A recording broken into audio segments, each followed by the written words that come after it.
سڵاو و ڕێز بێەوە بینەرانی خۆشەویستی تەلەڤیزیۆنی کۆمەڵا بە یارمەتی هاوڕێیانی هاوکارم لەگەڵتانم بۆ پێشکەشکردنی هەواڵەکانی ڕۆژی دووشەممە سەرەتا سەردێڕی گرنگترین هەواڵەکان.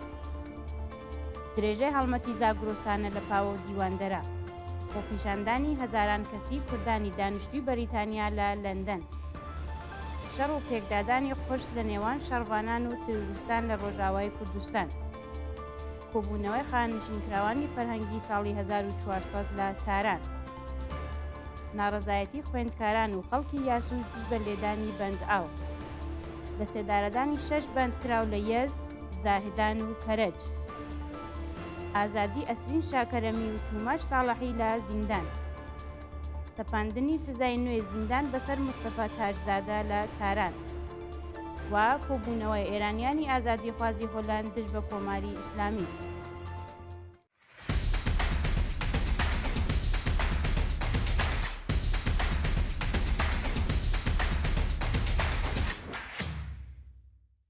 درێژەی هەواڵەکان. درێژەی هەڵمەتی زاگرۆسانە لە پاوە دیواندەرە. ڕۆژی یەکشەممە 11 سەرماوەزی 1430 هەتاوی چالاکانی مەدەنی و خەڵکی خۆبەخش لە شارەکانی پاوە و جوانڕۆ لە درێژەی هەڵمەتی زاگرۆسانەدا سەدان دەنکی بەڕوویان لە داوێنی چیا و زۆزانی دەوروبەری شارەکانیان چەند. بەپێی ئەو وێنانە لە تۆڕە کۆمەڵایەتیەکان بڵاوکراوەتەوە ئەنجومەنی ژین و ژینگەی دیواندەرە و یانەی شاخەوانی جەبار هەڵمەتی زاگرۆسانەیان لە کێوی هاجەرە خاتوونی ئەو شارە بەڕێوە برد و چالاکیێ لەلایەن خەڵکەوە پێشوازی لێکرا. هاوکات لە شاری پاوە ئەنجومەنی ژیوە بە هاوکاری چالاکانی ژینگەی و خەڵکی خۆبەخش سەدان دەنکی بەڕوو و نەمامیان لە داوێنی چیاکانی دەوروبەری ئەو شارەدا چاند. بەشداربووانی هەڵمەتی زاگرۆسانە داوا لە خەڵکی کوردستان دەکەن پاکی و خاوێنی سروشت بپارێزن و بە چاندنی دەنکی بەڕوو و نەمام هەنگاوێک بۆ نوێژنکردنەوەی سروشت هەڵبگرن. خۆپیشاندانی هەزاران کەسی کوردانی دانیشتووی بەریتانیا لە لەندەن. ڕۆژی یەکشەممە 11 سەرماوەزی 1430 هەتاوی هەزاران کوردی دانیشتووی وڵاتی بەریتانیا لە شاری لەندەن ڕژانە سەر شەقام و هێرشی پلیسی ئەو وڵاتە بۆ سەر ڕێکخراوە کوردیەکانیان بە توندی مەحکوم کرد. چەند ڕۆژ لەمەوبەر پلیسی بەریتانیا هێرشی کردە سەر چەند ڕێکخراوی کوردان و وێڕای پشکنینی ژوورەکان چەند کەسی دەست بەسەر کرد. لە بەرامبەر هەڵسوکەوتی پلیسدا کوردانی بەریتانیا ڕژانەتە سەر شەقام و دروشمی ئێمە واز لە شەقام و دامەزراوەکانمان ناهێنین، دەست هەڵگرن لێمان یان بەرز کردووەتەوە.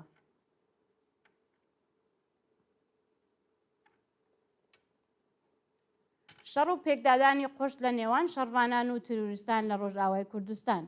ڕۆژی یەکشەممە 11 سەرماوەزی 1430 هەتاوی تروریستانی ئیسلامگەرای سەر بە دەوڵەتی تورکیا لە چەند لاوە هێرشیان کردە سەر شەڕڤانانی کورد و شاڵی تەرڕەفعەتیان گەمارۆدا.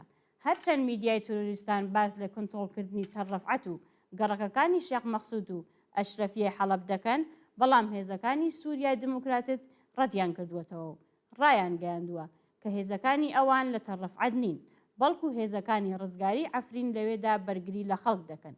وتەبێژی هێزەکانی سووریای دموکراتیک هەروەها وتی ڕێز لە بڕیاری شەڕڤانانی یەپەگە و یەپەژە دەگرن و دەزانن کە ئەوان لە تەرڕەفعەت خۆیان بۆ شەڕێکی درێژە ماوە ئامادە کردووە. لە لایەکی دیکەوە بەهۆی بردمانی بنکە و بارەگای تروریستان لە ئیدلب و حەڵەب سەدان چەکداری تەحریمە ئەلشام کوژران کە یەکی گیان محەممەد جەولانی سەرۆکی ئەو گروپە تروریستیە بووە. لە ناوەندی شاری حەڵەبیش بەهۆی بردمانی فڕۆکەکانی بەشار ئەسەد 22 کەسی مەدەنی کە زۆربەیان ژند و منداڵ بوون گیانیان لە دەستا و 125 کەسی دیکەش بریندار بوون. کۆبوونەوەی خانشینکراوانی فەرهەنگی ساڵی 1400 لە تاران. خانشینکراوانی فەرهەنگی ساڵی 1400 ڕۆژی یەکشەممە 11 سەرماوەزی 1430 هەتاوی بۆ جارێکی دیکە دژ بە دۆخی خراپی مەعیشەتی لە بەردەم مەجلیسی ڕژیمدا کۆبوونەوە.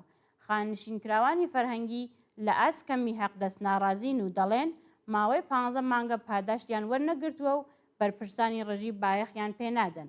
ناڕازیان هەروەها خوازیاری هاوسانسازی حەقدەست و دابینکردنی بیمەی تەکمیلی بوون. ناڕەزایەتی خوێندکاران و خەڵکی یاسووش دژ بە لێدوانی بەنداو.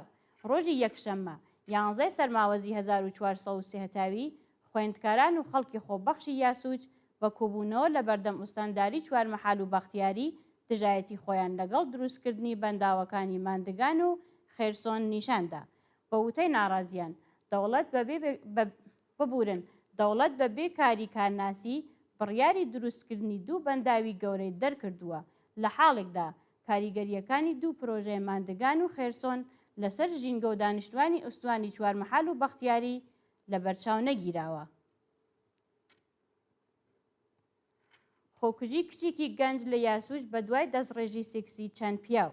لە ڕۆژانی ڕابردوودا کچێکی خوێندکاری خەڵکی یاسووج لەلایەن چەند کوڕی هاودانیشتگاهیەوە ڕفێندرا و پاش ئەشکەنجەی سەخت بە کۆمەڵ دەستڕێژی سێکسی کراوەتە سەری و فیلمەکەی لە تۆڕە کۆمەڵایەتیەکان بڵاو کراوەتەوە.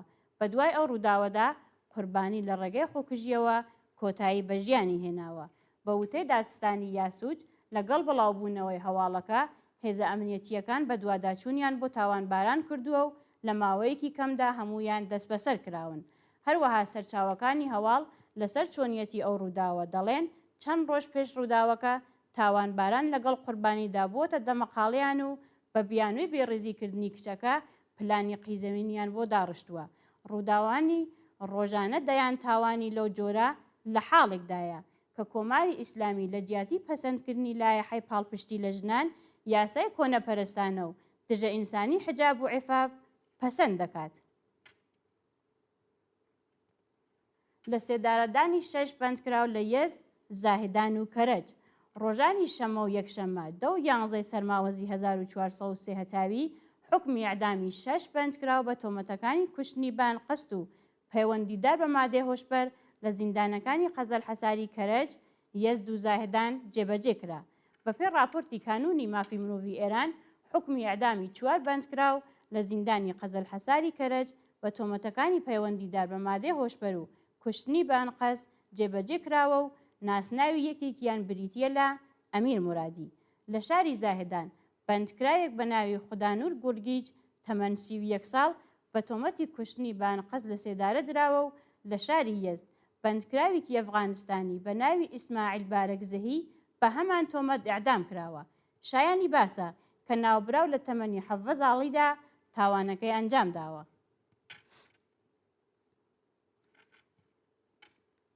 ئازادی نەسرین شاکەرەمی و توماش ساڵحی لە زیندان.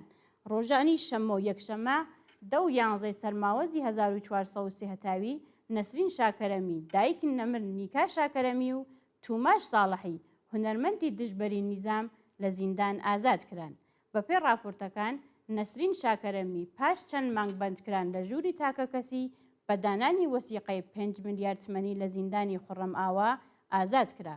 ئەو دایکە دادخوازە بە تازەیی لەلایەن دەستگای قەزایی کۆماری ئیسلامیەوە بە 1 ساڵ زیندانی تەعزیری، 2 ساڵ قەدەغەی سەفەر بۆ دەرەوەی وڵات، 2 ساڵ قەدەغەی مانەوە لە پارێزگای لوڕستان و 2 ساڵ قەدەغەی چالاکی لە تۆڕە کۆمەڵایەتیەکان محکوم کراوە. لە لایەکی دیکەوە شەوی ڕابردوو توماش ساڵحی هونەرمەندی دژبەری ڕژیم پاش تەواوبوونی ماوەی 1 ساڵ بەندکران لە زیندانی ئیسفەهان ئازاد کراوە. ناوبراو پێشتر لە تۆمەتی تێکدانی ئاسایشی وڵات بێتاوان ناسێنرا بوو. سەپاندنی سزای نوێ زیندان بەسەر مستەفا تاجزادە لە تاران.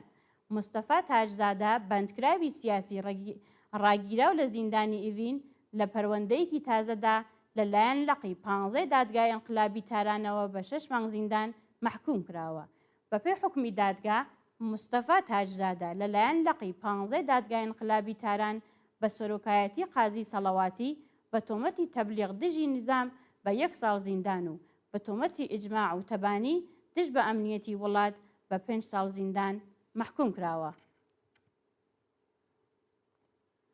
کۆبوونەوەی ئێرانیانی ئازادیخوازی هۆلاند دژ بە کۆماری ئیسلامی. ڕۆژی یەکشەمە 11 سەرماوەزی 1430 هەتاوی کۆمەڵێک لە ئێرانیانی ئازادیخوازی هۆلاند لە شاری خوڕنگین کۆبوونەوە و خوازیاری هەڵوەشاندنەوەی سزای سێدارە بوون.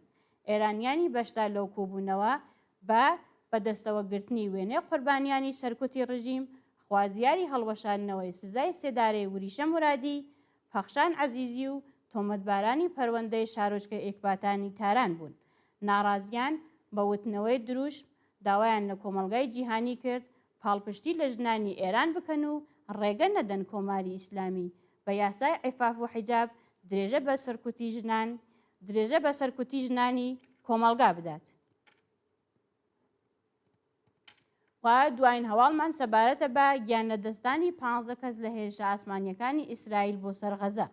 ڕۆژی یەکشەممە 11 سەرماوەزی 1430 هەتاوی فڕۆکە جەنگەکیانی ئیسرائیل دوو ناوچەیان لە خان یونس و دەروازەی سنووری ڕەفاع بردومان کرد و لە ئەنجامی ئەو هێرشەدا 15 فەلەستینی گیانیان لەدەستا و چەندین کەسی دیکەش بریندار بوون.